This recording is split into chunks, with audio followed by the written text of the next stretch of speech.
He said me the answer sounds understandable, but it makes an English learner's grammar alarm ring. The good news is that the fix is usually simple. Say points toward the words, while tell usually points toward the person who receives the message. Exactly. And once you notice that difference, these two very common verbs become much easier. We are not trying to memorize a giant rule book. We are building a practical habit. Ask whether the sentence focuses on the words or on the person getting the information. So, Evelyn, let's begin with the question learners can use whenever they hesitate. What should they ask themselves?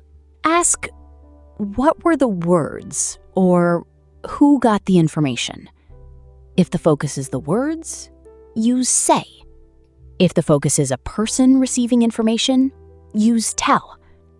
For example, she said she was tired, focuses on her statement. She told me she was tired, includes the listener, me. So tell fits naturally. Let's slow that down with a small scene. Imagine we are sitting in a cafe and you make an announcement about the cafe. I might say, the cafe is celebrating its 10th anniversary. Later, you could report my words by saying, Evelyn said that the cafe was celebrating its 10th anniversary.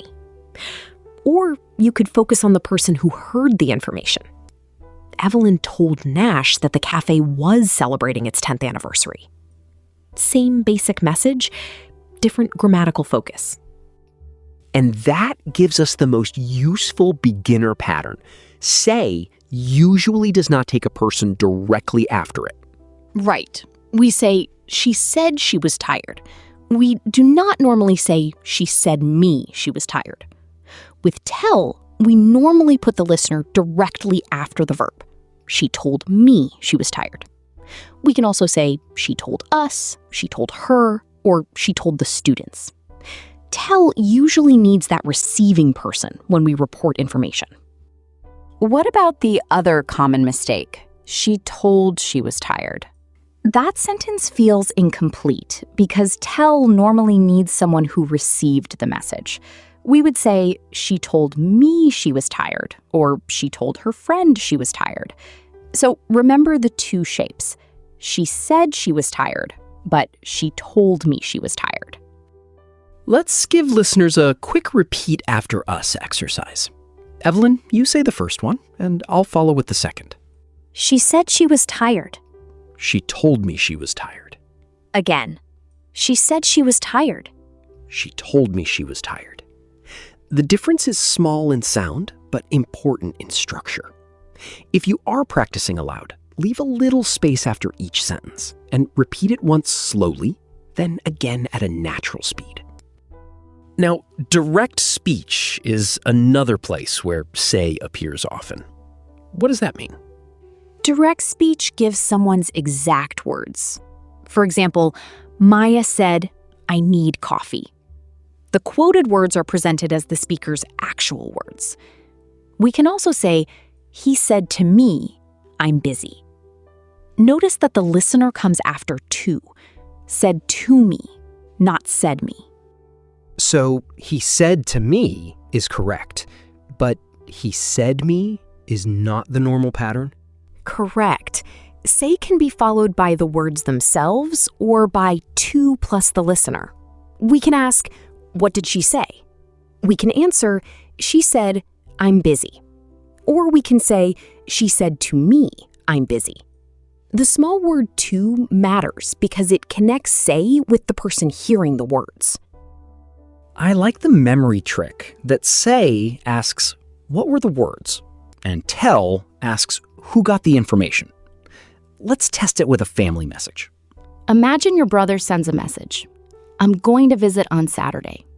You can ask, what did he say? The answer is, he said he was going to visit on Saturday. Then ask, who did he tell? The answer might be, he told me. He could also have told your parents. Both he said he was coming and he told me he was coming describe the same event, don't they? They do. The first sentence highlights the statement. The second highlights the listener. That is why both can be useful in the same conversation. You might say, "What did your brother say?" Then answer, "He said he was coming." A moment later, someone might ask, "Who did he tell?" You answer, "He told me and our parents." Let's move to instructions, because that is where many learners automatically reach for say. For reported instructions, tell is the clear choice. The pattern is tell plus a person plus to plus a verb. For example, the teacher told us to open our books. The doctor told him to rest. My manager told me to send the email. The person receiving the instruction comes directly after told. Can we practice 3 short examples? Certainly. She told me to wait. He told us to listen. They told her to call later. Notice that we do not normally say, "She said me to wait," or "He said us to listen." In standard beginner English, choose "She told me to wait" and "He told us to listen." Is there any reason learners might sometimes hear say with an instruction? Yes. In some informal varieties of English, you may hear a form such as, "He said to wait." That can occur, but it is less useful as a basic pattern, and it does not replace the clearer structure. If you want to report an instruction and name the listener, use tell. He told me to wait. It is direct, natural, and easy to understand. Let's put that into an everyday situation. You are at a train station and hear an announcement. What would you ask? You might ask an employee, "What did the announcement say?" The employee could answer, "It said that the train was delayed." Then you call a friend and explain, "The employee told me that our train is delayed." The announcement gives a message, so we use said. The employee gives information to you, so told me fits. Cooking gives us another clear contrast. Suppose a friend says, "Add a little salt." How could we report that later? We could give the exact words. My friend said, "Add a little salt." Or we could report the instruction. My friend told me to add a little salt. Direct words use say. A reported instruction with a listener uses tell me to add. The meaning is closely related, but the grammar changes with the structure. Let's do a few more pairs. I'll give the direct words, and you turn them into reported instructions. He said, "Close the door." That becomes, "He told me to close the door." She said, "Call me tonight." That becomes, "She told him to call her tonight." And the coach said, "Run faster." Becomes, "The coach told the players to run faster." That pattern is wonderfully regular. Tell, then the person, then to, then the action. Yes, and it is worth practicing as one complete phrase, rather than translating word by word. Told me to wait. Told us to listen. Told her to call. When the whole pattern becomes familiar, you are less likely to produce a sentence such as, "He told to wait," which is missing the listener. Now, English has a few fixed expressions that make the simple rule look less simple. Tell me about those. We say, tell the truth, tell a lie, tell a joke, and tell a story. The person may not appear directly in the sentence. For example, please tell the truth. He told a funny joke, and Grandma told us a story. We do not usually say a lie. These common combinations need to be learned as phrases. And there are also expressions such as tell the time, tell the difference, and tell a secret. Exactly. Can you tell the time means, do you know what time it is? I can't tell the difference between these two sounds. And she told me a secret. With say, we have different common combinations. say something, say a word, say hello, say my name, and say yes. So it is not enough to look at one verb in isolation. We also need to notice the phrase around it. That is an important point. A learner might understand the general rule, but still need to memorize natural combinations. We say sorry and say thank you. We say tell the truth and tell a story. English often works in these familiar groups. Learning the complete phrase can be more helpful than translating every word from another language. Let's visit pronunciation briefly. The spelling of the past form of say can surprise people. Yes, say becomes said, but said is pronounced like said, rhyming with bed. You can practice. I say hello. I said hello. Tell becomes told, which sounds like cold with a T. I tell the truth. I told the truth. These forms are common, so it is useful to say them aloud rather than only recognizing them on a page. Let's create a workplace story using both verbs. I'll be the employee, and you can give me the manager's message. The manager says, please finish the report before lunch. Later, you tell a colleague, the manager said the report had to be finished before lunch. Or you could say, the manager told me to finish the report before lunch. Then your colleague tells you to check the final page. At the end of the day, I might say, the report is finished. And you could respond, great job, you can go home. Right. Later, you might report, I said the report was finished. And someone could report your manager's instruction by saying, she told me I could go home. Again, the first sentence focuses on your words. The second includes the person who received the instruction. Let's give listeners a quick challenge. I'll read a sentence with a blank, and you can choose say or tell before hearing the answer. First, please, me your name. The answer is tell. Please tell me your name. The listener, me, comes directly after tell. Second, what did he... The answer is say. What did he say? The question asks about the words. Third, she, us to be quiet. The answer is told. She told us to be quiet. Here is the fourth. He blank that he was hungry. Which verb works? Said works. He said that he was hungry. Tell can also work if we add a listener. He told me that he was hungry. That is a useful reminder that tell is not wrong in every message sentence. It simply needs the person who receives the information. Fifth, they blank a funny story. Told. They told a funny story. That is one of the fixed expressions.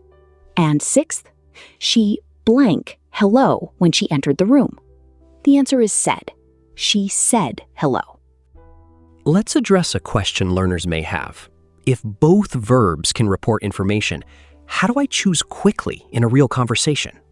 Start with the practical question. Are you naming the words or statement? Choose say. What did he say? She said she was busy. Are you naming the person who received information or an instruction? Choose tell. Who did he tell? She told me she was busy. For instructions, use tell plus person plus to. They told us to wait.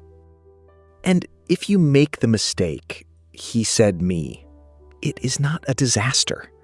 Not at all. You can repair it immediately. He told me or he said to me. Mistakes show you which pattern needs more practice. The goal is not to create fear around grammar. It is to notice the structure, hear it repeatedly, and use it more comfortably next time. That feels much kinder than imagining a grammar emergency every time a verb goes astray. Grammar emergencies are usually much quieter than people think. A few short practice sentences can do a lot. Try these. What did she say? She said she was busy. Who did she tell? She told me. He told us to wait. She said, wait here. Each pair lets you compare the two patterns. And the contrast becomes easier when you hear it as a conversation rather than as a list of rules. Let's do a final shadowing sequence for listeners. I'll say one line, and you answer with a related line. What did she say? She said she was busy. Who did she tell? She told me. He told us to wait. She said, wait here. Tell me the truth. Say hello to your friend. These are short enough to practice while walking, cooking, or studying, as long as your attention stays where it needs to be. Before we finish, can you give us the two central patterns in their simplest form? Say plus the words or message. For example, he said something interesting, or they said they were ready. Tell plus a person, plus the information or instruction.